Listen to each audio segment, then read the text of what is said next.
Hello everyone, welcome back to my channel. నేను మీ షాహిదా. ఎలా ఉన్నారు? అందరూ బాగుండాలని అయితే కోరుకుంటున్నా. మనం ఇంట్లో ఇడ్లీ వేసుకున్నప్పుడు ఇడ్లీ పిండి ఎప్పుడైనా మిగులుతుంది. లేకుంటే అటు కాదు ఇటు కాదు టిఫిన్‌కి.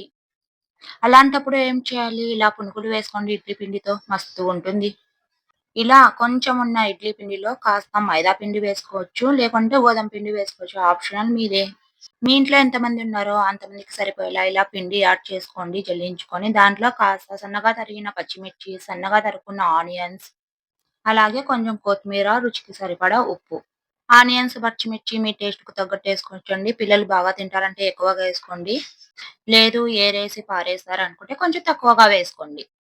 ఒక 4, 5 స్పూన్ల దాకా వేడిగా ఉన్న ఆయిల్ కూడా వేసుకొని, కొంచెం నీళ్లు వేసుకుంటూ కలుపుకోండి పిండిని. మనం బోండాలు వేసుకుంటాం గదా! అలా ఉండాలి పిండి అయితే.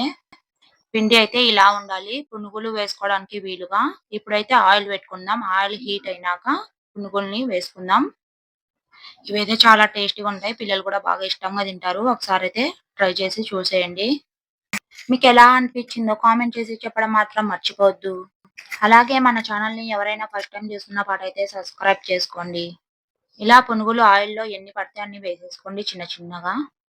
ఇలా పునుగుల్ని వేరే సైడ్ కూడా తిప్పుకొని బాగా వేపుకొని ఇలా గోల్డెన్ బ్రౌన్ కలర్ వచ్చిన తర్వాత తీసేసుకోవడమే. ఇవి ఫస్ట్ వేసినాం కాబట్టి తొందరగా వచ్చేసినాయి. ఇలా అన్ని కలర్ వచ్చిన తర్వాత ఇంక తీసేసుకొని సర్వ్ చేసుకొని తినేయడమే. చాలా రుచిగా ఉంటాయి.